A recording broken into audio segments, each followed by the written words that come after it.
सच्चे दरबार की बोल पहाड़ा वाली माता की बोल काली माई की बोल सच्चे दरबार की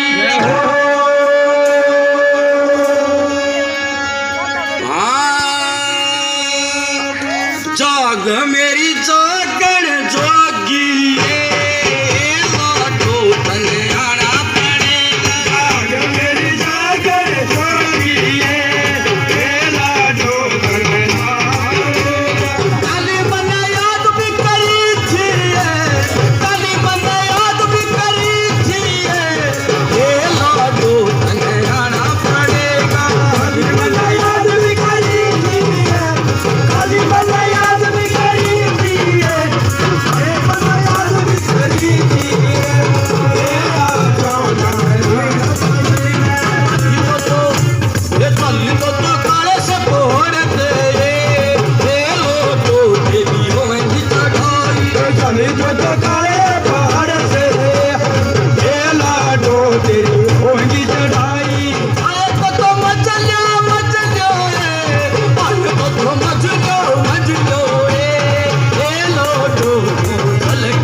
तुम्हारी नस छूटती है, नस छोड़ने के बाद तुम्हारा अरनिया बना, ठीक है, उस अरनिया का ऑपरेशन बोला गया है तुम्हारे डॉक्टर ने।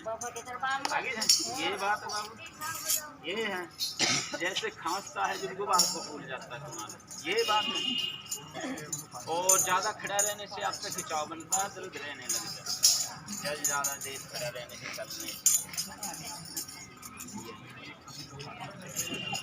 ठीक है।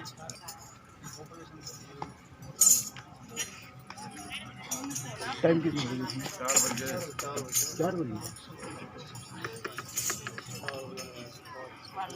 उसका बावरी का लगा दिया भाई, उसका बावरी रह रहा है पर मुठ्ठा से चलना बाकी रह रहा ये समय बावरी बंदूक ने ठाले महाराज जी, तेरे गांडू बावरी है? और सारी रात होगी ये सारी मसानी बोलेगी आड़े सारे वचन देगी। अरे वो पीर लोग अथन हो रहा है बाबा की देखा वहाँ है आप अपने जान लगाओ कि मैं चेला काना ने लाओ जी माथे लड़े हूँ ये कौन सी बात? नागे गुरु जी के साथ में कलकत्ता जाते हैं हम तो, और वहाँ पर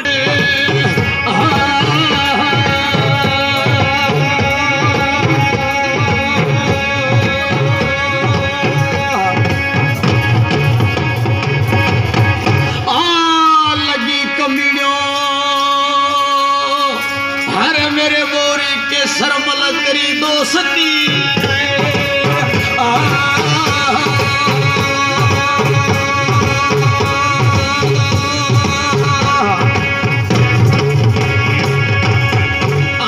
लगी कमीड़ो दोस्ती रखू पस चाहे थे हंस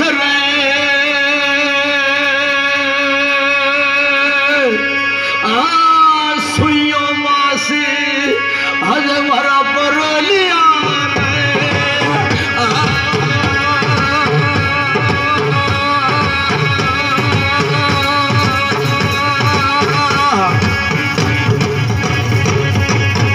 पीर जी मारे गलियों उड़ गए पंख भी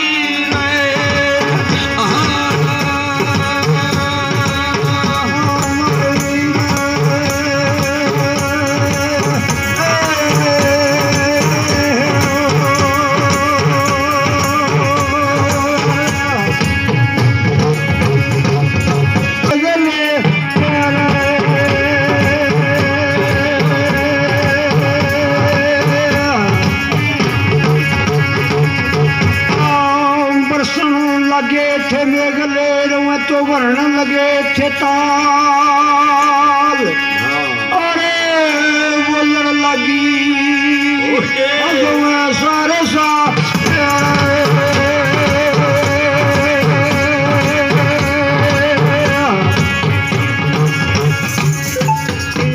जी दिखे उगड़न लागे पुराने साल उठे जागिए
Namaskar.